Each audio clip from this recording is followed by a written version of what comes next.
반가워요. 김재덕 베드로입니다. 반갑습니다. 네, 이거 덥네요, 그죠? 저만 덥군요.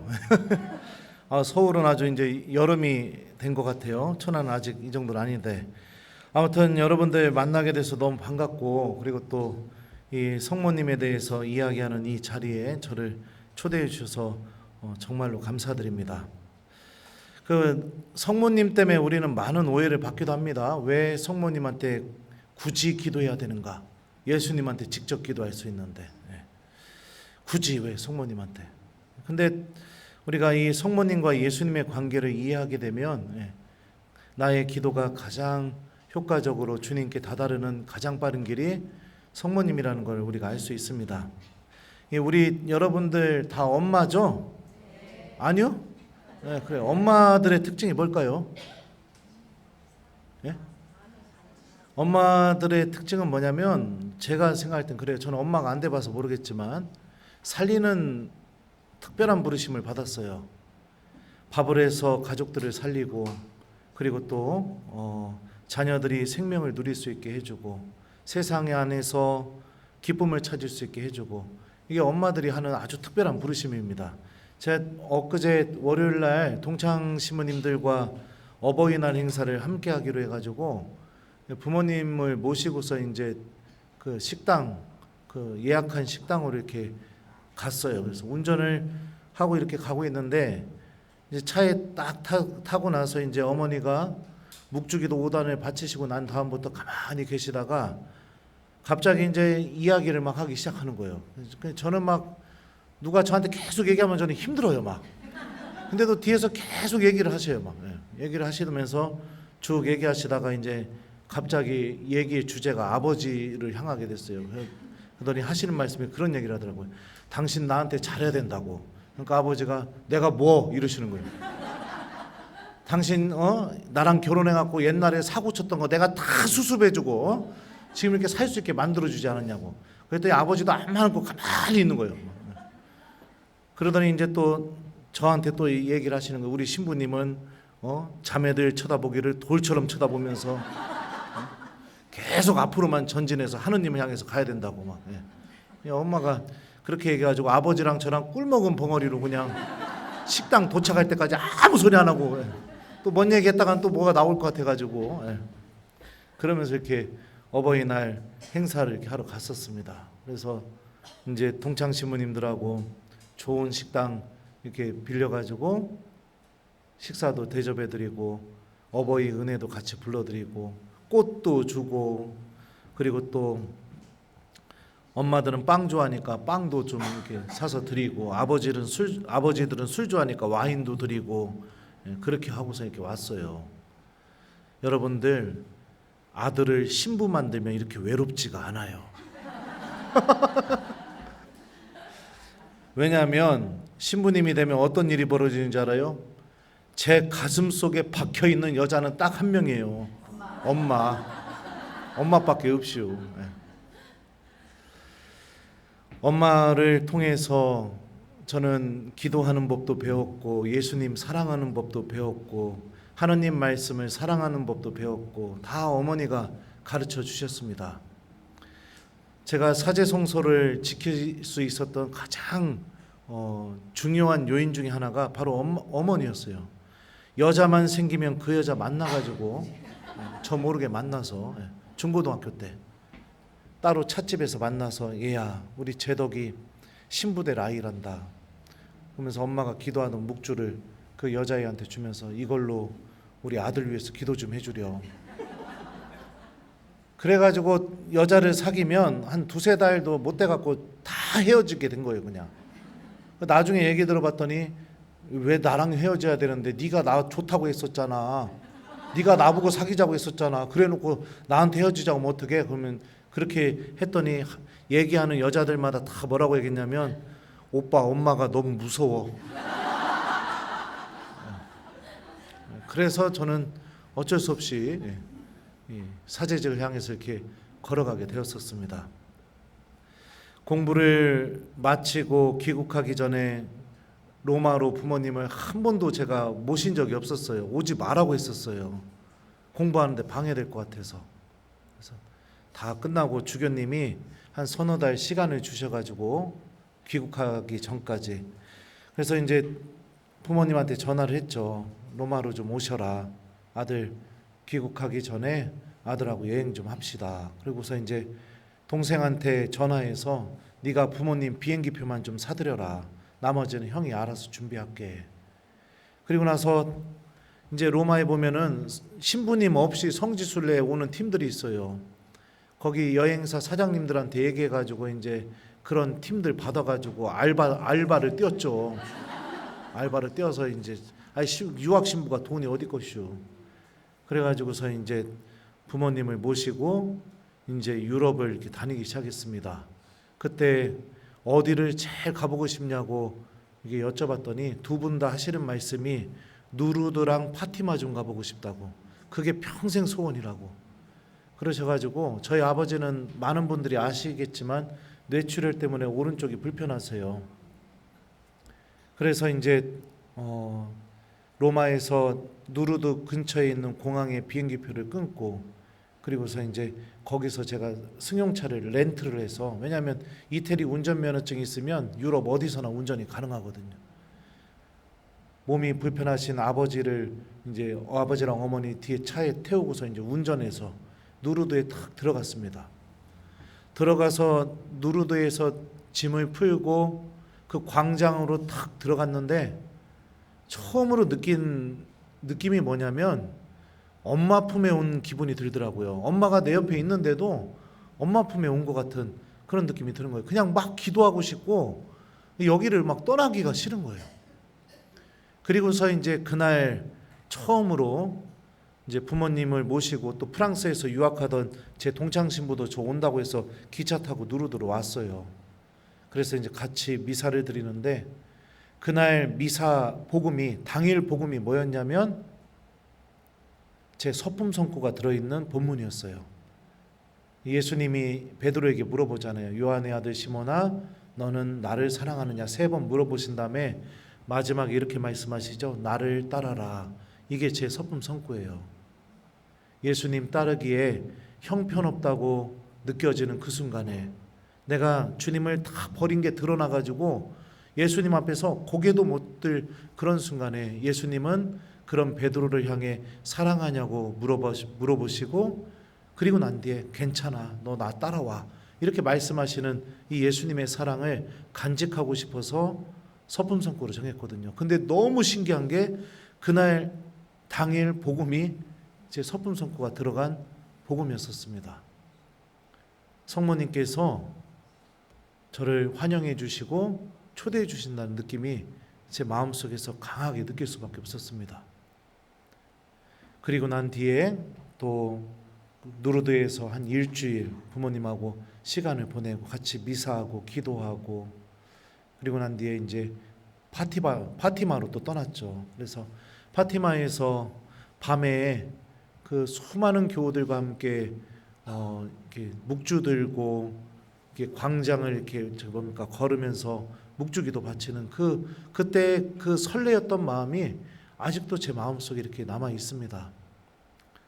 그리고 나서 이제 귀국을 했죠. 하고 난 뒤에 본당 신부를 이렇게 지내다가 작년에 우리 본당 교우들하고 누르드 파티마를 가기로 이렇게 해서 순례를 준비했었어요. 준비를 하다가 재작년부터 준비했었죠. 근데 프란치스코 교황님께서 희년을 선포하셨잖아요. 그랬더니 교우들 마음이 자꾸 이탈리아로 마음이 흐르는 거예요. 그래서 제가 그래도 파티마 가자, 누르드 가자 막 교우들한테 얘기했는데도 교우들이 아우 그것도 좋지만 신부님 희년이니까 가서 교황님도 보고 전대사도 받고 또 로마에 유흥식 추기경님 계시니까 추기경님하고도 미사도 하고 얼마나 좋아요. 그래가지고선 제가 앉혀놓고선 투표를 했습니다. 그래서 누르드에 가면 좋은 점, 그 다음에 로마에 가면 어떤 일이 벌어지는지에 대해서 얘기를 했어요. 제가 누르드에 가면 편안하게 기도하고 기족수에도 몸을 담글 수 있고 성모님의 사랑을 충만히 느낄 수 있고 파티마도 마찬가지고 아주 그냥 기도하는 순례가 될 거고, 로마에 가면 물론 기도도 열심히 하지만 관광객도 많아, 또 거기 어디 다니면 부딪혀야 돼. 물론 추기경님이 미사 해주시겠지만 그것도 확답을 얻을 수가 없어. 막 이러면서 추기했는데 자 손 들어봐요 했더니 전부 다 로마를 드는 거예요.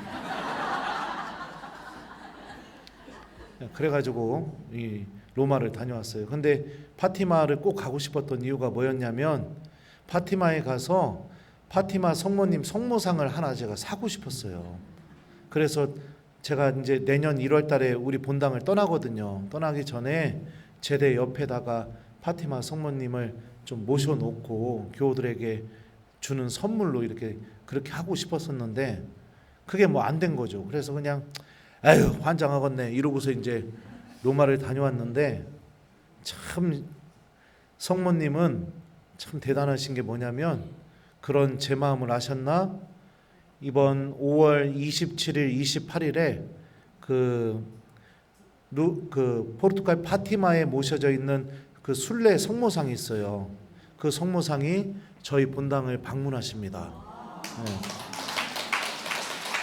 그래서 비록 성모상은 못 사왔지만 그 파티마 순례 성모상이 직접 저희 본당에 오셔서 1박 2일 동안 이렇게 머무셔서 교우들과 함께 미사도 하고 성모의 밤도 같이 하고 그리고 셀 기도도 같이 하고 그렇게 하려고 하고 있어요. 네. 그리고 또 저는 이제 본당에서 사목을 할 때 5월 달에는 무엇을 하냐면은 제가 모시고 있는 성모상을 교우들 가정으로 보냅니다. 지금 제 성모상이 우리 교우들 가정으로 돌고 있어요. 고리기도식으로. 그래서 전신자 가정을 다 방문을 해요. 그리고 기도해야 될 내용을 제가 다 적어놨어요. 그래서 작년에는 묵주기도 바치고 가족들끼리 세종례 좀 하라고 해갖고 세종례를 해놨는데 대화를 안 하던 부부가 발 닦아주다가 막 눈물이 터져가지고 막 엉엉 울고 여보 사랑해 막 이러고 또 난리가 났고 막 묵주기도에 묵자만 꺼내도 막 승질냈던 자녀들이 막 그 성모님이 오시니까 성모상 앞에 앉아서 가족들과 처음으로 한번 기도해봤다고 신부님 너무 고맙다고 막 이런 은총이 막 쏟아지는 겁니다. 머리로는 그래요. 우리가 예수님께 직접 기도하면 되지 이렇게 생각하지만 참 신기한 게 뭐냐면 경험적으로 교회가 그동안 역사 안에서 경험적으로 봤을 때 성모님과 함께 기도하게 될 때 상상도 할 수 없는 은총들이 너무나 많이 쏟아지는 겁니다. 경험적으로 봤을 때는요. 결혼할 때 그 저기 뭐예요? 비신자였던 남편 아니 그러면 또 장인이 조건을 걸어가지고 세례 안 받으면 내 딸하고 결혼 못한다고 해갖고 억지로 그냥 후루꾸루 세례 받았던 남편 혼배 성사 하자마자 한 번도 성당 안 나왔었는데 성모상이 집에 오니까 남편하고 결혼해서 처음으로 묵주기도 해봤대요. 너무너무 좋았다고. 그러니까 이런 우리가 설명할 수 없는 은총들이 막 쏟아져 내리는 겁니다. 그 올해는 무엇을 하느냐? 이제 또 성모상이 제가 모시고 있는 성모상이 교우들 가정을 돌고 있어요. 근데 올해도 또 발 닦아주라고 하면 식상할 것 같아서 그 예식서에다가 뭐라고 써놨냐면 진하게 포옹을 한다. 그리고 사랑한다고 말한다. 네, 그렇게 좀 써놨어요. 그래서 이제 또 포옹도 하고 사랑한다고 얘기도 하겠네요. 거기다가 그것도 써놓을 거 그랬어요. 뽀뽀를 3초 이상 한다. 뭐 이런 것도 좀 써놓을 거 그랬습니다. 오늘 우리 들은 복음 말씀이 여러분들 예수님이 뭐라고 말씀하셨냐면 제 유튜브 채널명이기도 합니다. 내 안에 머물러라. 나도 너희 안에 머무르겠다. 예수님이 우리 안에 머무르시려면 제일 먼저 우리가 무엇을 해야 되느냐? 우리가 예수님 안에 머무는 것을 선택해야 됩니다. 그리고 주님 안에 머무는 것은 포도나무와 가지에 빗대어서 주님께서 설명하셨죠. 가지가 나무에서 떨어져 나가면 살 수 있슈 없슈? 없슈. 똑같아요. 여러분들 아기가 엄마 품을 떠나면 살 수 있어요 없어요? 없어요. 이거랑 똑같은 거예요. 머물다라는 의미가 단순히 그냥 집에서 같이 지낸 정도의 의미가 아닌 거예요. 생명에 직결이 되어 있는 겁니다. 그러니까 예수님과 우리의 관계가 이런 관계다. 그리고 너희는 나 없이 아무것도 하지 못한다. 주님이 이렇게 말씀하시죠. 그리고 예수님 안에 머문다는 게 도대체 무엇인가? 마지막에 이렇게 말씀하시죠. 너희가 내 안에 머무르고 내 말이 너희 안에 머무르면, 주님이 이렇게 말씀하십니다. 예수님 안에 머무는 것이 무엇이냐? 예수님의 말씀이 우리 안에 머무는 것. 그러면 예수님 안에 머무는 이 가장 탁월한 믿음의 모범을 보여준 사람이 누굴까? 성모님이시죠. 루카복음 1장을 보게 되면 이렇게 복음은 묘사를 해요. 제가 좀 한번 읽어드릴게요. 천사가 마리아의 집으로 들어가 말하였다. 은총이 가득한 이여 기뻐하여라. 주님께서 너와 함께 계시다. 이 말에 마리아는 몹시 놀랐다. 그리고 이 인사말이 무슨 뜻인가 하고 곰곰이 생각하였다. 천사가 다시 마리아에게 말하였다. 두려워하지 마라 마리아야. 너는 하느님의 총애를 받았다. 보라, 이제 내가 잉태하여 아들을 낳을 터이니 그 이름을 예수라 하여라. 그분께서는 큰 인물이 되시고 지극히 높으신 분의 아드님이라 불리실 것이다. 주 하느님께서 그분의 조상 다윗의 왕자를 그분께 주시어 그분께서 야곱 집안을 영원히 다스리시리니 그분의 나라는 끝이 없을 것이다. 마리아가 천사에게 저는 남자를 알지 못하는데 어떻게 그런 일이 있을 수 있겠습니까? 하고 말하자 천사가 마리아에게 대답하였다. 성령께서 너에게 내려오시고 지극히 높으신 분의 힘이 너를 덮을 것이다. 그러므로 태어날 아기는 거룩하신 분 하느님의 아드님이라고 불릴 것이다. 내 친척 엘리사벳을 보아라. 그 늙은 나이에도 아들을 잉태하였다. 아이를 못 낳는 여자라고 불리던 그가 임신한 지 6달이 되었다. 하느님께는 불가능한 일이 없다. 마리아가 말하였다. 보십시오. 저는 주님의 종입니다. 말씀하신 대로 저에게 이루어지길 바랍니다. 그러자 천사는 마리아에게서 떠나갔다. 우리 너무나 잘 알고 있는 본문입니다. 보십시오. 저는 주님의 종입니다. 말씀하신 대로 저에게 이루어지길 바랍니다. 이 믿음과 함께 예수님은 누구 안에 처음으로 머무시게 되었습니까? 성모님 안에 머무시게 되었습니다. 예수님 안에 머무는 온전한 방법이 바로 성모님의 믿음 안에 담겨 있습니다. 그러니까 우리가 성모님의 믿음을 기억하고 그 믿음을 본받으려고 하면 포도나무이신 예수님 안에 가장 탁월하게 머무는 사람이 되고 예수님도 우리 안에 머물게 되는 이런 놀라운 일이 벌어지게 됩니다. 본문에서 보게 되면 성모님의 행동을 묘사하는 동사들이 있습니다.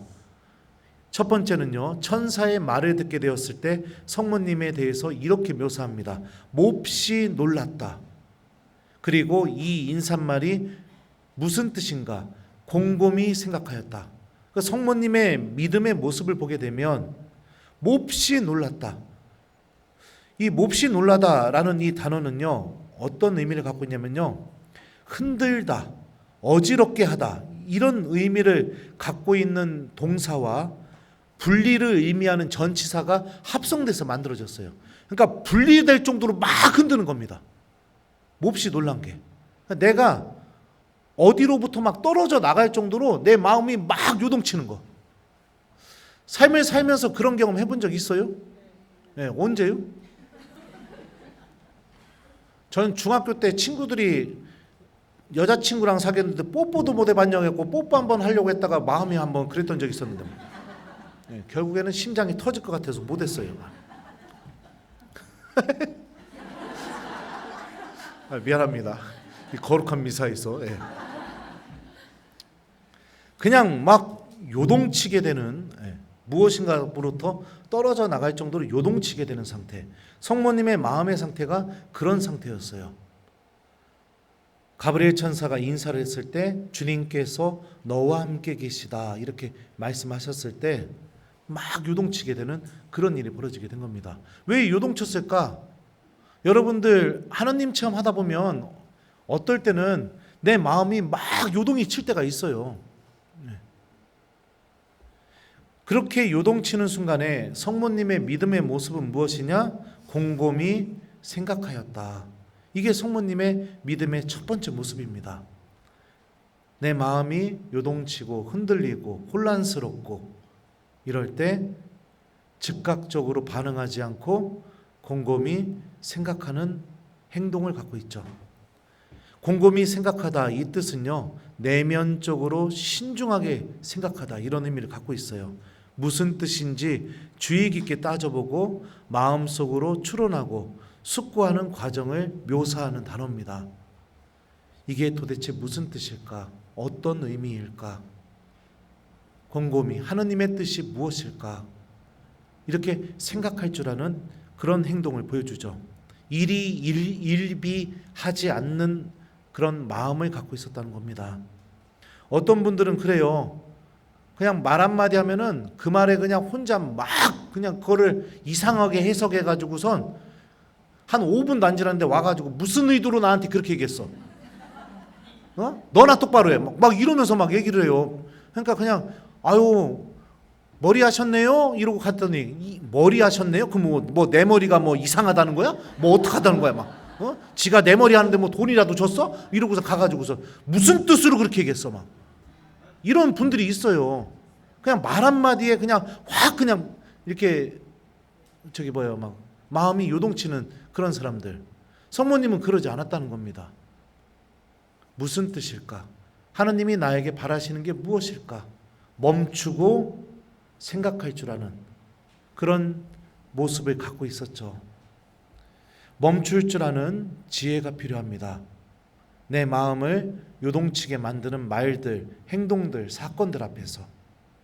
또 하느님 체험이 주어지겠다 됐다고 해서 막 가가지고선 동네방네 막 기도할 때 막 이걸 느꼈어. 막 아주 그냥 그래갖고 처음에는 얘기했다가 나중에 얘기 들어보면 막 요만큼 느꼈는데 나중에는 막 이렇게 돼 있어요. 막 기도할 때 막 막 하느님이 나한테 어떤 얘기를 하셨어. 근데 나중에 한 몇 달 지나고 나면 막 거의 공중부양할 정도로 막 이렇게 막 왜곡이 돼 있어요. 부풀려지는 거예요. 막 멈출 줄 알아야 돼요. 마음속에 간직할 줄 알아야 돼요. 네. 이게 성모님이 갖고 계셨던 믿음의 좋은 모습이었죠. 또 보죠. 저는 남자를 알지 못하는데 어떻게 그런 일이 있을 수 있겠습니까? 성모님께서는 하느님의 뜻과 계획을 모두 듣고 난 뒤에 성모님에 대한 뜻과 계획을 듣고 난 뒤에 질문을 하셨습니다. 그리고 다시 그 질문에 대한 답변을 들으셨고 그 답변에 대해서 성모님은 다시 또 이렇게 대답을 하셨어요. 보십시오. 저는 주님의 종입니다. 말씀하신 대로 저에게 이루어지길 바랍니다. 성모님 믿음의 또 두 번째 우리가 본받을 모습이 무엇이냐면 듣는 마음을 갖고 계셨다는 겁니다. 그리고 주님이 하신 말씀을 먼저 듣고 그리고 그 들은 말씀을 갖고 하느님과 대화할 줄 아는 그런 믿음의 모습을 갖고 있었다는 거예요.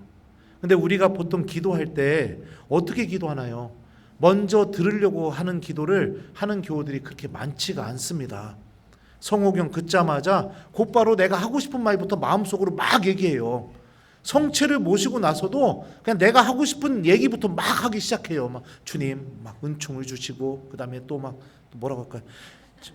요즘 주식이 떨어집니다. 환장합니다. 막 이게 좀 올라야 되고요, 주님. 막 그냥 내가 하고 싶은 얘기, 막 자녀들, 제 아이들 며칠 뒤에 시험 있어요. 은혜와 지혜를 주시고 막 그냥 내가 하고 싶은 얘기만 일방적으로. 한번 생각해봐요, 여러분들.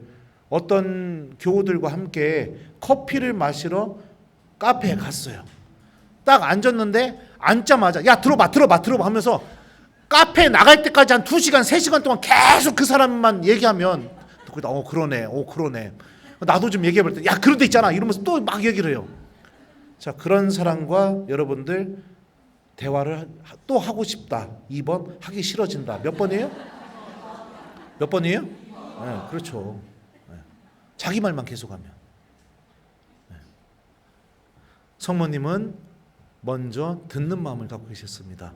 듣는 마음이 왜 중요한지 아세요? 사무엘기 상권을 보게 되면 하느님께서 잠자고 있는 사무엘을 계속 부르세요. 사무엘아, 사무엘아. 그랬더니 사무엘이 엘리에게 가서 저를 부르셨죠, 이렇게 얘기합니다. 그러다가 엘리가 나중에 방법을 알려줘요. 그래서 주님께서 다시 사무엘을 부르십니다. 제가 한번 읽어드릴게요. 주님께서 찾아와 서시어 아까처럼 사무엘아 사무엘아 하고 부르셨다. 사무엘은 말씀하십시오. 당신 종이 듣고 있습니다 하고 말하였다. 그러자 사무엘 상관이 어떻게 묘사하는지 보세요. 말씀하십시오. 당신 종이 듣고 있습니다. 사무엘이 이렇게 대답하자 주님께서 사무엘에게 말씀하셨다. 듣는 마음이 있으니 주님께서 사무엘에게 당신 말씀을 건네시기 시작했다고 사무엘기 상고는 우리에게 알려주죠. 먼저 멈추고 주님 말씀하십시오. 당신 종이 듣고 있습니다. 이렇게 하느님을 초대할 줄 아는 믿음이 필요하다는 겁니다. 그리고 주님의 그 말씀을 듣고 주님과 기도 안에서 대화할 줄 아는 믿음. 이게 성모님이 갖고 계셨던 두 번째 믿음의 좋은 모습이었죠. 그 다음에 이 성모님의 믿음의 세 번째 모습은 보십시오. 저는 주님의 종입니다. 말씀하신 대로 저에게 이루어지길 바랍니다. 이 말씀처럼 하느님의 모든 말씀이, 하느님의 모든 계획이 나의 삶 안에서 이루어지기를 바라는 믿음을 소유하고 계셨습니다. 이 믿음은 여러분들 그냥 어느 순간에 확 생기는 게 아니에요. 성모님이 가브리엘 천사에게 이렇게 대답하셨을 수밖에 없었던 이유는 제 생각엔 그렇습니다. 성모님이 하느님의 말씀을 정말로 사랑하고 있는 분이었기에 가능할 수 있었던 것이죠. 하느님의 말씀을 사랑하고 있는 분이었기에. 저희 본당은 우리 주일학교 아이들이 별로 없어요. 처음에 부임했을 때 4-5명밖에 없었어요. 복사단도 없었어요. 근데 아이들 하느님 그 4명 5명 아이들이 주님 말씀 좀 듣고 미사의 기쁨을 찾게 하기 위해서 제가 이제 5년 동안 그러고 있습니다. 오른손에는 뿅망치, 왼손에는 물총을 들고 미사를 합니다. 3주 전부터 지금 물총 개시해가지고 애들 지금 난리도 아니에요. 막 난리도 아닌데 그러다 보니까 아이들이 늘어나기 시작하는 거예요. 어떻게 늘어나느냐? 얘들이 학교 가서 지 친구들한테 얘기를 하는 거예요. 우리 신부님 너무 재밌다고. 그러니까 전에 성당 다녔다가 안 나가는 애들도 있을 거 아니에요, 반에. 걔네들이 엄마 모르게 성당에 온 거예요. 그냥 와가지고 미사해보니까 너무 재밌잖아요. 그러니까 집에 가가지고 엄마 보고 성당 가져가고 엄마들이 냉담 풀고 막 이런 일이 벌어지게 돼서 지금은 주일학교 아이들이 거의 뭐 17명 18명 있어요. 초등부 애들이. 복사단도 생겼고. 근데 처음에 그 꼬맹이들 몇 명 있을 때 제가 물어봤어요. 야, 신부님 될 사람 손 들어봐니까 손도 안 드는 거예요. 일도 고민 안 해요. 그냥 야, 너 신부님 될 거지? 아니요? 곧바로 그냥 고민도 안 해보고. 그랬던 애들이 지금은 남학생은 전부 다 꿈이 신부님이에요.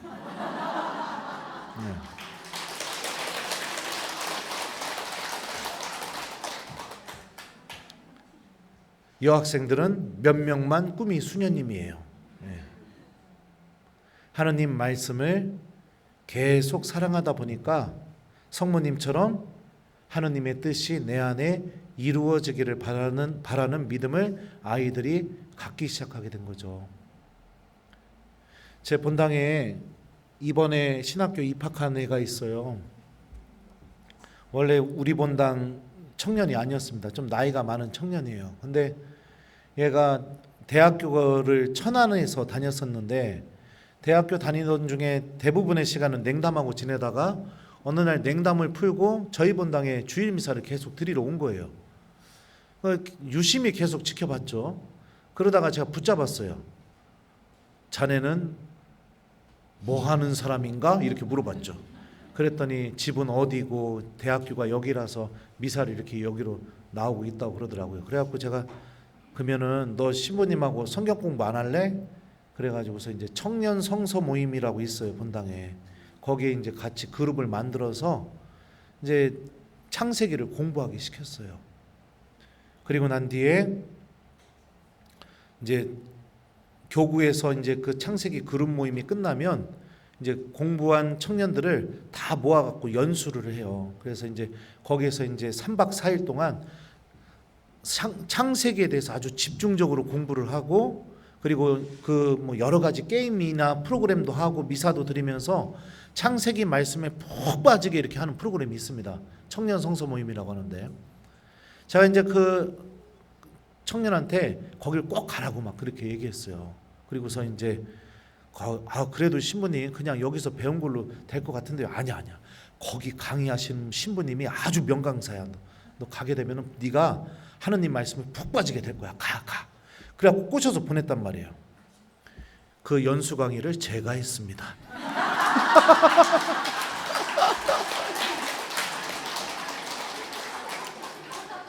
미안해요, 교만한 모습 보여서. 그리고 나서 이제 얘가 대학교 졸업하고 이제 자기 집으로 돌아간다고 해서 저한테 이제 인사를 왔길래, 그래서 밥 한 끼 먹으면서 제가 그랬어요. 야, 너 저기 집에 돌아가서 이제 뭐 취업할 거야? 그랬더니 그렇게 해봐야죠. 그래서 여자 있냐? 그랬더니 없슈 그러더라고요. 여자 없으면 신학교 가. 얼마나 좋아. 신부님 봐봐. 야, 나 행복해 보이지 않냐? 나 제대에서 보면은 막 제대에 서 있는 모습, 내 모습을 막 빛나 보이지 않냐? 신부님 막 너무 즐거워 보이지 않냐? 기뻐 보이지 않냐? 했더니 그런 거 같다고 그러더라고요. 그래요. 그러면 신학교 가. 그랬는데 얘가 그냥 대답은 안 하고 그리고선 갔어요. 그리고 나서 몇 달이 지난 뒤에 기차를 타고 저희 본당에 다시 찾아오더니 저한테 편지를 잔뜩 써가지고선 이렇게 감사했다고, 하느님 말씀을 공부하면서 정말 신앙이 더 성장할 수 있었다고, 신부님 너무 감사하다고 그런 내용의 편지와 함께 저를 또 만나러 온 거예요. 그래가지고 또 이제 밥 한 끼 먹으면서 그래 어떻게 취업 준비는 잘 돼? 그랬더니 뜬금없이 저한테 그렇게 물어본 거예요. 신부님 신부님 되려면 어떻게 해야 돼요? 그래갖고 뭐 어떻게 돼야 돼요? 니네 본당 신부님한테 얘기하고 그리고서 저기 하면 되지. 왜 신부님 되게? 했더니 아니요 뭐 그건 아니고요 또 이러는 거예요. 그 마음이 바뀌면은 본당 신부한테 얘기해요. 그리고 본당 신부님이 너 대학 때 어떻게 신앙생활 했는지 궁금해하시면 신부님이 증언해 줄 테니까 신부님 전화번호 알려드려 그랬죠. 그래서 또 몇 달이 지났는데 얘가 대전교구청 성소국에 가가지고 신학교 그 관심 있는 청년들 모임에 거기 가서 그 얘기를 한 거예요. 신부님, 저는 솔직히 신부님 될 마음이 좀 있는데 제가 신앙을 되찾은 곳도 천안 원성동 성당이고, 그리고 또 제가 하느님을 사랑하게 된 곳도 원성동 성당인데 원성동 신부님한테 신학교 가려면 어떻게 해야 되냐고 물어봤더니 니네 본당 신부님한테 가서 얘기해서 가라고 했다고. 근데 저는 꼭 대전교구 사제가 되고 싶다고. 신부님 저 좀 도와주세요 이런 거예요. 그래가지고선 성소국장 신부님이 저한테 전화해가지고 야 너는 신학교 간다는 애를 왜 거기서 또 이렇게 보내고 그러냐? 이래가지고서 이제 나중에 얘기를 들어보니까 이제 제가 너 진짜 신학교 가고 싶어 했대. 가고 싶다고 그러는 거예요. 그래가지고 제가 그랬죠. 그러면 부모님하고 한번 내려와 해가지고서 왜 신학교를 가고 싶어 그랬더니 하느님 말씀을 공부했던 그 말씀이 계속 마음속에 남아있더라고요. 몇 달이 지나도.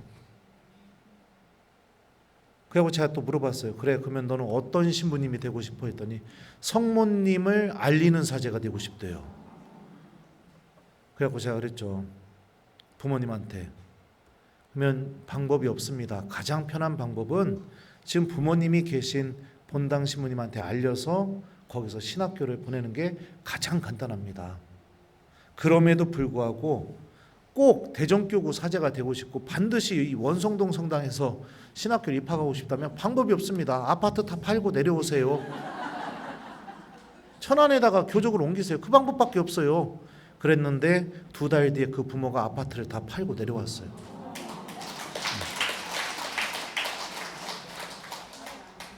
성모님을 사랑하고 하느님 말씀을 사랑하고 그리고 말씀 안에서 하느님의 뜻이 이루어지기를 바라는 믿음을 갖고 있으면, 제가 그 신학생을 보면서 무슨 생각이 들었느냐, 하느님이 온 힘을 다해서 도와주시는구나.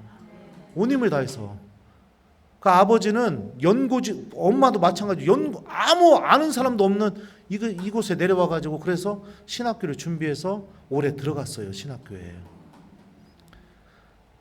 성모님을 향한 이 믿음, 말씀이 이루어지기를 바라는 믿음, 이 믿음은요, 우리 안에 무엇을 만들어주느냐, 우리가 예수님 안에 머물고 예수님이 우리 안에 머무시는 어마어마한 은총을 만들어줍니다.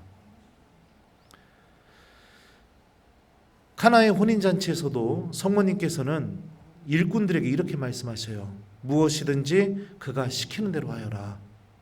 아마 복음을 읽어보신 분들은 아실지 모르겠지만 성모님이 하신 말씀을 복음서 저자들이 그리 많이 전하지 않았어요. 방금 읽어드렸던 루카복음에 나오는 성모님이 대답하셨던 그 두 마디, 한 마디인가요? 두 마디밖에 없었죠. 그리고 나중에 성모님의 그 노래 그 부분, 그 다음에 또 저기 뭐예요? 예수님 잊어버렸다가 성전에서 찾았을 때 저기 뭐예요? 얘야, 아버지와 나한테 왜 이렇게 하였느냐? 이 말만, 이거 외에는 없어요. 성모님의 말씀이. 근데 성모님이 하셨던 많은 말씀도 아니죠. 그 몇 안 되는 말씀들 중에 유일하게 예수님이나 하느님이 아니라 다른 일을 향해서 하셨던 말씀이 바로 이 말씀입니다. 무엇이든지 그가 시키는 대로 하여라. 하느님이나 예수님을 향해서 했던 말이 아니라 다른 일을, 다시 말하면 우리를 향해서 하신 말씀. 이거는 성모님 믿음의 모든 내용이 담겨져서 우리를 가르쳐 주시는 말씀이죠. 일꾼들이 성모님의 말씀대로 그대로 예수님의 말씀을 행동으로 옮겼더니 어떤 일이 벌어져요? 변화가 일어나게 되죠. 물이 포도주로 바뀌게 되고 제자들의 믿음이 성장하게 되고 예수님은 당신의 영광을 드러내게 되는 이 세 가지 열매가 맺어지게 되는 것을 우리 카나의 혼인잔치를 통해서 알 수가 있습니다. 자, 그래서 우리가 첫 번째로 생각해 볼 수 있는 게 무엇이냐? 성모님의 믿음은요, 곰곰이 생각할 줄 아는 믿음입니다. 멈추고 생각하고 뜻이 무엇인지를 찾을 줄 아는 믿음. 두 번째는요, 먼저 듣고 대화하는 믿음. 세 번째는 하느님의 말씀이 나에게 이루어지기를 바라는 믿음. 이 세 가지 모습을 갖고 있었어요. 자, 그러면 이 세 가지만이 성모님께서 우리에게 보여주신 믿음이냐? 아니에요. 또 있어요. 이어서 그 루카복음 1장에 이어지는 말씀을 봅시다. 그 무렵에 마리아는 길을 떠나 서둘러 유다 산악지방에 있는 한 고을로 갔다. 그리고 스가랴의 집에 들어가 엘리사벳에게 인사하였다. 엘리사벳이 마리아의 인사말을 들을 때 그의 태 안에서 아기가 뛰놀았다. 엘리사벳은 성령으로 가득 차 큰 소리로 외쳤다. 당신은 여인들 가운데에서 가장 복되시며 당신 태중의 아기도 복되십니다. 내 주님의 어머니께서 저에게 오시다니 어찌된 일입니까? 보십시오. 당신의 인사말 소리가 제 귀에 들리자 저의 태 안에서 아기가 즐거워 뛰놀았습니다. 행복하십니다. 주님께서 하신 말씀이 이루어지리라고 믿으신 분. 이 말씀도 많이 들어본 본문입니다. 그렇죠? 근데 이 본문, 이 이야기가 시작되는 첫 번째 구절이 그 무렵 마리아는 길을 떠나 이렇게 번역이 되어 있는데 왜 이렇게 번역을 했는지 저는 좀 의도를 잘 모르겠는데요. 직역하면 이렇게 번역이 됩니다. 그 무렵 마리아는 일어나 자리에서 일어났다는 거예요. 서둘러 유다 산악지방에 있는 한 고을로 갔다. 성모님이 앉아 있었던 자리는 어떤 자리였을까요? 그 나자렛 고을에서. 우리 방금 들었던 말씀대로 성모님은 하나님의 뜻이 이루어지기를 바라는 믿음으로 예수님을 임신하게 되었습니다. 그러면 처녀 임신이라는, 처녀 잉태라는 그 사실이 동네 사람들에게 만약에 알려졌다면 성모님의 처지가 어땠을까요? 1번, 동네 사람들이 성모님의 배에다가 손을 대면서 주님 찬미 받으소서, 어서 오십시오, 마라나타 주님 막 이러고 막 하느님을 찬미했을 것 같다. 2번, 성모님이 지나가고 나서 그 뒤에다 대고선 별의별 아무 근거 없는 추측과 그냥 상상만으로 성모님을 막 깎아내렸을 것 같다. 몇 번이에요? 네, 비참한 자리였었죠. 하느님의 뜻에 내가 응답했지만 성모님이 머물고 있었던 현실은 비참한 자리였어요. 비참하다고요. 하나님은 보통 이렇게 우리에게 당신의 일을 펼치시기도 해요. 우리가 웃고 자랑하고 그냥 아주 행복해하고 편안한 방법으로 당신의 뜻을 이루어 가시기도 하지만 눈물 나고 아프고 당신께 매달릴 수밖에 없는 그런 상황 속에서도 그런 상황을 만들어서 당신의 뜻을 이렇게 이끌어 나가시기도 합니다. 근데 중요한 건 뭐냐? 성모님은 어떤 분이셨냐? 어떤 믿음을 갖고 계셨느냐? 하느님의 뜻에 응답해서 나는 주님의 뜻에 협력하는 사람이 됐지만 그로 인해서 마주한 이 현실이 너무나 비참한 현실이죠. 그러면 그 상황에서 후회할 수도 있고요. 사람이다 보니까 하느님을 원망할 수도 있고 자기 자신을 탓할 수도 있고 그런 충분한 가능성이 있는 상황입니다. 이 성모님이 앉아 있었던 자리가 그런 자리죠. 그런데 성모님 어떻게 하셨어요? 그 자리에서 일어나셨습니다. 그래서 누구에게 가셨어요? 엘리사벳에게 갔습니다. 왜 가셨을까요? 왜 가셨을까요? 1번, 자랑하려고. 네? 2번, 엘리사벳이 이야기하는 그 성령 하느님의 행복 선언을 들으시려고. 3번, 출산을 앞둔 엘리사벳의 출산을 도와주기 위해서. 몇 번이에요? 네.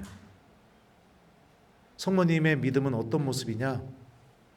내가 비참하다고 해서 내 자신을 탓하거나 좌절하거나 비관하거나 남 탓하거나 원망하거나 그게 아니라 내가 현실이 하느님의 뜻을 지켜나가는데 내 현실이 너무 안 좋다 하더라도 어떻게 해요? 그 자리에서 일어나서 나보다 더 어려운 이에게 다가가 사랑을 실천하는 믿음. 이게 성모님의 믿음입니다.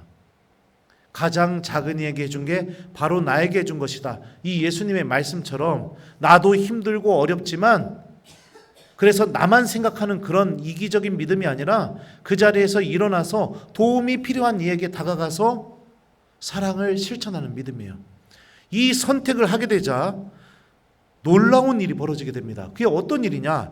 성령께서 엘리사벳 안에 머무시게 되면서 성령 하느님께서 엘리사벳의 입을 빌려서 이렇게 성모님께 외치시기 시작합니다. 당신은 여인들 가운데에서 가장 복되시며 당신 태중의 아기도 복되십니다. 내 주님의 어머니께서 저에게 오시다니 어찌된 일입니까? 행복하십니다. 주님께서 하신 말씀이 이루어지리라고 믿으신 분. 성령 하느님께서 엘리사벳의 입을 통해 가장 복되신 분이시고 신약 성경에서 처음으로 행복선언의 주인공이 되시는 분이라고 알려주고 계시죠. 행복하십니다. 주님께서 하신 말씀이 이루어지리라고 믿으신 분. 이 성령 하느님의 행복선언을 듣게 되자 성모님 안에서 놀라운 변화가 또 일어나요. 그게 무엇이냐? 성모님께서 곧바로 다음과 같이 노래하기 시작합니다. 내 영혼이 주님을 찬송하고 내 마음이 나의 구원자 하느님 안에서 기뻐 뛰니 그분께서 당신 종의 비천함을 굽어보셨기 때문입니다. 그러면서 우리 성모일도 저녁기도에 나오는 성모님의 노래가 성모님의 입을 통해서 나오게 됩니다. 하느님은 어떤 분이세요? 당신 종의 비천함을 굽어보시는 분. 이 굽어보다 그리스말로 엠블레포라고 합니다. 뚫어져라 쳐다보다 이 뜻이에요. 그러니까 내가 예를 들어서 여러분들 생각해봐요. 생각하지도 않았는데 여러분들 남편이 무진장 비싼 막 가방을 하나 사가지고 왔어요. 그러면 그 가방 어떡할 거예요? 1번 장롱에 넣어놓고 쳐다보지도 않는다. 2번 꺼내서 또 보고 아유 이거 언제 차고 갈까? 다시 넣어놨다가 꺼내서 또 보고 아우 이거 언제 차고 갈까? 몇 번이고 쳐다본다. 몇 번이에요? 네, 그렇게 바라보는 거. 무엇을요? 당신 종의 비천함을. 그 비천함은 누구 때문에 생기게 된 거예요? 하느님의 말씀이 이루어지기를 바라는 믿음 때문에 생기게 된 거죠. 하느님은 그런 분이심을 나의 모든 것을 지켜보고 계시는 분이시라는 것을 성모님은 깨닫게 되신 거예요. 성령 하느님을 통해서. 이게 이 모든 위로와 용기와 하느님의 현존과 이 모든 게 무엇을 통해서 얻어지게 된 겁니까? 나보다 더 어려운 이에게 다가가 사랑을 실천하는 믿음의 행동을 통해. 이게 성모님의 믿음입니다. 그러니까 오늘 복음에서 주님께서 말씀하시죠. 내 안에 머물러라. 나도 너희 안에 머물겠다. 우리가 주님 안에 가장 탁월하게 머물 수 있는 믿음의 모습이 성모님의 믿음이고요. 그 믿음의 본질적인 핵심이 뭐냐면 들음, 하느님의 말씀, 그 다음에 뭐예요? 사랑 실천. 이겁니다. 여러분들 내가 하느님 말씀도 열심히 붙들고 있고 잘 기억하고 있고 듣고 있고 그리고 기도할 때도 먼저 주님의 말씀을 들으려고 하는 그런 마음을 갖고 있고 누가 뭐 얘기했다 하더라도 일희일비 하지 않고 멈추고 곰곰이 생각하고 하느님의 뜻을 찾고 있는 그런 마음을 갖고 있음에도 불구하고 내 신앙생활이 혹시나 무미건조하거나 메말라 가는 것 같거나 자꾸만 하느님 체험이 없는 것처럼 느껴진다면 무엇이 빠져서 그러느냐? 사랑을 실천하는 게 빠져 있어서 그래요. 내 자신이 비참하다고 느껴질수록 주변에 어려움을 갖고 있는 이들에게 여러분들 다가가서 사랑을 실천해 보세요. 사랑을요. 하느님은 반드시 이 성모님의 믿음을 본받고 소유하려고 하는 이들을 통해 이들에게 반드시 성모님에게 하셨던 것처럼 응답을 해주십니다. 나 힘들다고 한탄하고 남 탓하고 원망하고 비관하고 에라 모르겠다 이러고 그게 아니라 그 자리에서 일어나서 나보다 어려움이 있는 이에게 다가가서 사랑을 실천해 보세요. 분명히 성령께서 움직이시고 하느님께서는 성모님이 누가 시키지도 않았는데 막 하느님을 찬미하는 노래를 불렀잖아요. 그것과 비슷한 노래가 내 입에서 내 영혼 안에서 막 터져나오게 해주십니다. 네. 자, 그래서 성모님의 믿음의 또 다른 모습, 자리에서 일어나 더 어려운 이에게 다가가 사랑을 실천할 줄 아는 믿음이었다. 이게 예수님 안에 머무는 믿음의 모습이에요. 자, 또 그러면 이런 믿음만 있었느냐? 아니에요. 또 제가 본문을 하나 더 가져왔는데요. 요한복음 19장 예수님의 십자가 장면 안에서 이 성모님과 예수님의 대화를 보죠. 예수님께서는 십자가 곁에 아니죠. 미안합니다. 예수님께서는 당신의 어머니와 그 곁에 선 사랑하시는 제자를 보시고 어머니에게 말씀하셨다. 여인이시여, 이 사람이 어머니의 아들입니다. 이어서 그 제자에게 이분이 내 어머니시다 하고 말씀하셨다. 그때부터 그 제자가 그분을 자기 집에 모셨다. 성모님은요, 어떤 믿음을 갖고 계셨느냐? 예수님이 십자가에 못 박혀서 돌아가시는 순간까지 개입하지 않습니다. 막지 않아요. 하느님의 뜻이 이해할 수 없는 방법으로 흐른다 하더라도 결코 막지 않습니다.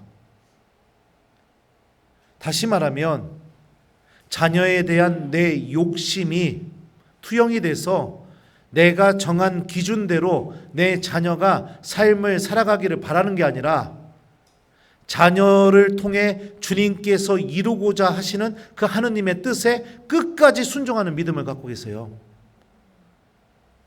요즘 엄마들 저는 좀 걱정스러울 정도입니다. 걱정스러울 정도예요. 자기는 공부 별로 못했으면서 자기 자녀가 공부 못하면 뒤지게 화를 내요. 네? 자기는 그거 해보지도 못해, 그거 소질도 없었으면서 내 자녀가 그거 못하면 그것도 그거 갖고 화를 내고 그래요. 애가 엄마의 노예가 돼가고 있어요. 엄마 소원 들어주는 노예. 엄마가 정한 그 기준에 자기 자신을 맞추려고 하는 노예가 돼가고 있다고요. 아이에게 드러나는 하느님의 뜻이 무엇인지 이런 거에 대해서는 하나도 생각하지 않고 있어요. 왜요? 기도하지 않고 있으니까. 왜요? 그 기도를 한다 하더라도 그 기도가 하느님의 뜻을 듣는 기도가 아니라 내 욕심만 주님 앞에 늘어놓고 있는 기도를 하고 있으니까. 왜요? 말씀을 간직하지 않고 있으니까. 왜요? 자리에서 일어나서 어려운 이들에게 도와주면서 주님께서 주시는 영적인 기쁨을 맛본 적이 없으니까. 자녀는 내 소원 들어주는 그냥 노예, 기계로 바뀌고 있습니다. 안타까울 정도입니다. 안타까울 정도예요. 저는 사제가 되기 전에 마지막으로 만났던 주임 신부님이 아르바이트를 무진장 시키는 양반이었어요. 근데 저희 어머니 어떻게 하신지 아세요? 본당 신부님한테 가서 한 번도 따진 적이 없어요. 엄마 마음 같아서는 그렇죠. 자기 아들이 생각해봐요. 땡볕에 막 작업복 입고 공사장에 가고 인부들하고 똑같이 가서 막 쪼그리고 앉아서 보도블록 막 그 날로다가 거기다 쌓고 앉아 있는 거 그거 봐봐요. 엄마 마음이 어떻겠어요. 철가방 들고 오토바이 들고 몰고 가는 모습을 봐봐요. 그 창고에서 막 이거 짊어지고서 막 새벽부터 날르는 그런 모습을 보면 엄마 마음이 어떻겠냐고요. 그거를 업으로 삼으려고 하는 게 아니라 신부님의 뜻 때문에 내 아들이 그러고 있다면. 요즘 아이들한테 이런 거 시키면 어떤 일이 벌어지게 될까요? 신부님 아마 멱살 잡힐 겁니다.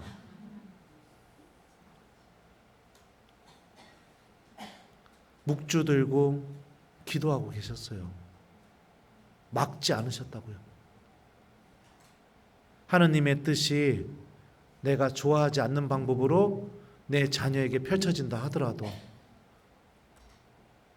내 자녀가 온전히 주님의 뜻에 응답하고 순종할 수 있도록 방해하지 않고 막지 않고, 자녀는 내 욕심을 이루어주는 대상이 아니라 자녀가 하느님을 알고 하느님의 뜻에 순종하고 그 열매를 맺어내는, 그게 바로 자녀라는 것을 성모님은 알고 계셨죠. 성모님의 믿음은 이런 믿음이었습니다. 이런 믿음을 갖고 계셨기에 예수님께서는 어떻게 하셨어요? 요한 사도에게 성모님을 어머니로 모시라고 했죠.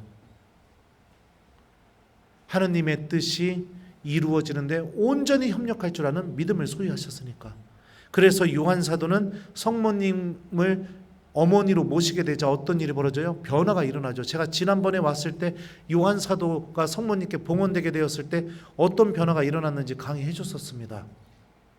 요한 사도가 얼마나 시기 질투가 많았던 사람인지, 베드로에게 천국의 열쇠를 준다고 예수님이 말씀하시니까 요한 사도는 어떻게 했어요? 자기 엄마를 데리고 왔어요. 예수님 앞에. 그래갖고 뭐라고 해요? 스승님의 나라에가 올 때 제 아들 하나는 스승님 오른쪽에 하나는 왼쪽에 앉게 해주십시오. 이렇게 얘기했다고요. 베드로한테 천국의 열쇠 주겠다고 예수님 얘기하니까 엄마를 데리고 와서 이렇게 했던 요한 사도가 성모님을 어머니로 모시게 되자 어떻게 돼요? 빈무덤에서 베드로 사도를 기다리잖아요. 왜요? 교회의 반석이 베드로니까. 베드로가 실수하고 죄를 저질렀어도 예수님의 뜻이 베드로 안에서 이루어져야 되니까, 내가 도와줘야 되니까, 반석이 먼저 들어가서 확인하는 게 중요하니까. 물고기 잡다가도 요한 사도만 물가에 서 계신 분이 예수님인 거 알았잖아요. 근데 자기가 안 갔잖아요. 베드로에게 가서 조용히 알려주잖아요. 주님이십니다. 그러니까 어떻게 베드로가 겉옷 들고 물속에 뛰어들잖아요. 왜요? 예수님이 베드로를 반석으로 삼으시려고 하니까. 그가 죄를 저지르고 흠결이 있다 하더라도 주님의 뜻이 그 안에서 이루어지는데 내가 협력하고 싶으니까, 성모님을 어머니로 모시게 되니까 이런 열매가 맺어지게 되는 거죠. 성모님의 믿음에 또 한 가지 좋은 모습은 무엇이냐? 이웃에게, 자녀에게 하느님의 뜻이 이루어질 수 있도록 끝까지 협력하는 믿음이었습니다. 내 뜻이 아니라 하느님의 뜻이 이루어지게, 내가 특히 사랑하는 사람들에게 내 뜻이 아니라 하느님의 뜻이 이루어지게. 많은 엄마들이 좀 이 성모님의 믿음을 본받았으면 좋겠습니다. 그러면은 이번 주는 시험 기간이니까 공부하고 다음 주에 성당 가서 고해성사 보고 미사 드려, 이런 말은 사라지게 될 겁니다. 왜요? 내 뜻이 먼저 이루어지려는 그런 마음이 사라진 모습이니까요.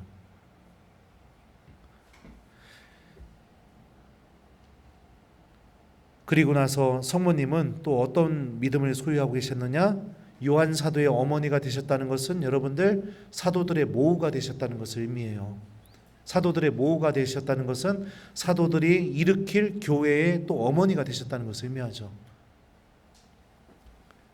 사도행전에 보면은 성모님의 모습에 대해서 이렇게 전하고 있어요. 그들은 모두 여러 여자와 예수님의 어머니 마리아와 그분의 형제들과 함께 한 마음으로 기도에 전념하였다. 다락방에서 사도들과 함께 기도하고 계시는 모습을 또 보여주시죠. 성모님의 믿음의 또 다른 우리가 본받을 모습이 무엇이냐? 기도하는 삶입니다. 기도하는 삶. 자, 그러면 한번 정리해 보죠. 성모님의 믿음의 모습. 첫 번째, 나도 내가 뭔 얘기했는지 모르겠네요. 농담이에요. 첫 번째 뭐죠? 먼저 요동친다 하더라도 멈추고 이리일비하지 않고 그 뜻이 무엇인지를 찾으려고 하는 그런 믿음. 두 번째, 먼저 듣고 주님과 대화하는 믿음. 세 번째, 하느님의 말씀이 이루어지기를 바라는 믿음. 네 번째, 내가 비천해졌다 하더라도 하느님 뜻 때문에 비관하는 것이 아니라 그 자리에서 일어나 나보다 더 도움이 필요한 이에게 다가가 사랑을 실천하는 믿음. 그죠? 다섯 번째 뭐죠? 내 자녀에게, 특히 이웃들에게, 내가 사랑하는 이들에게 하느님의 뜻이 이루어질 수 있도록 협력하는 믿음. 내 뜻이 앞서는 게 아니라 하느님의 뜻이 앞서는 믿음이죠. 여섯 번째, 기도하는 믿음. 이 6가지 여러분들 성모성월에 곰곰이 묵상하시면서 하나하나씩 실천하다 보면 여러분들은 성모님처럼 예수님 안에 머물고 예수님께서는 여러분들 안에 머물게 되는 그 은총이 이 성모성월 안에 쏟아지게 될 거예요. 그래서 특히 기도는 여러분들 묵주기도 하셨으면 좋겠어요. 저는 묵주기도.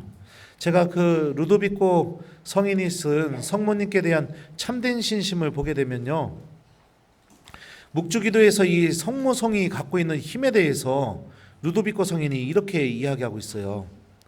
자, 한번 읽어드릴게요.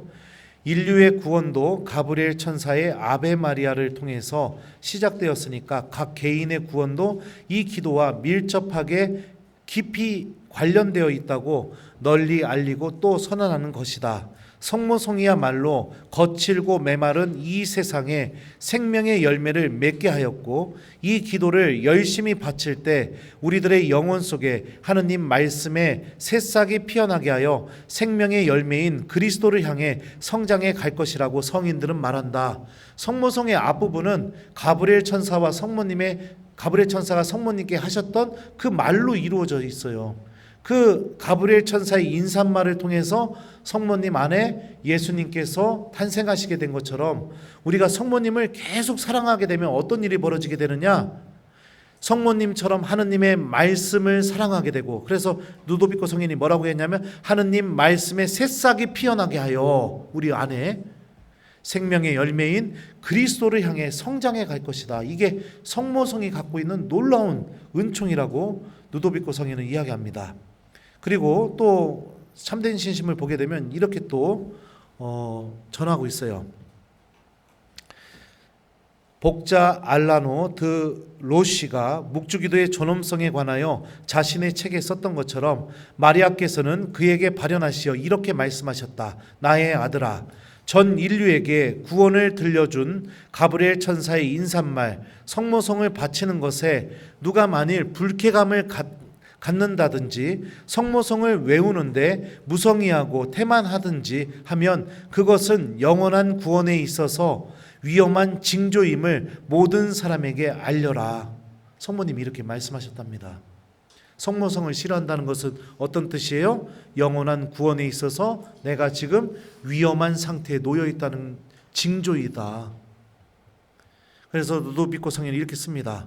이단자나 무신앙인 또는 교만한 자나 세속의 자녀들이 묵주기도를 싫어하고 마리아를 멸시해 온 것은 누구나 다 아는 사실이다. 왜요? 성모성을 싫어하니까. 영원한 생명에 있어서 위험한 상태에 놓여 있으니까. 또 참된 신심 읽어보면 이런 말씀도 있습니다. 어떤 사람이 하느님의 사람인지 아닌지를 알아보기 위해서는 그 사람이 성모성이나 묵주기도를 좋아하는지 싫어하는지를 묵주기도를 좋아하는지를 알아보는 것보다 더 정확한 방법은 없다고 생각한다. 제 말이 아니라 루도비코 성인의 말입니다. 묵주기도를 좋아하면 하느님의 사람이죠. 죽도록 싫어하면 하느님의 사람이 아닌 거죠.